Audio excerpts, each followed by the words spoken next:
Sir, আপনার parcel.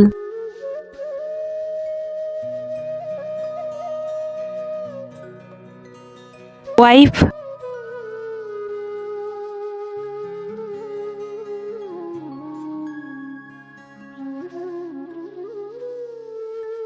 বিয়েটা করে নিয়েছো তাহলে?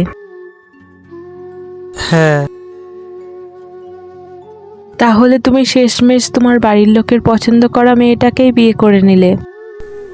হ্যাঁ, আসলে আমি বাড়ির লোকের প্রেশারেই বিয়েটা করেছি।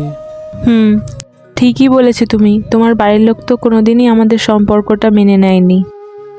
কিন্তু রাহুল, তুমি তো আমাকে ভালোবাসতে, সব সময় আমার খেয়াল রাখতে, অথচ তুমি তোমার ফ্যামিলির বিরুদ্ধে যেতে পারলে না।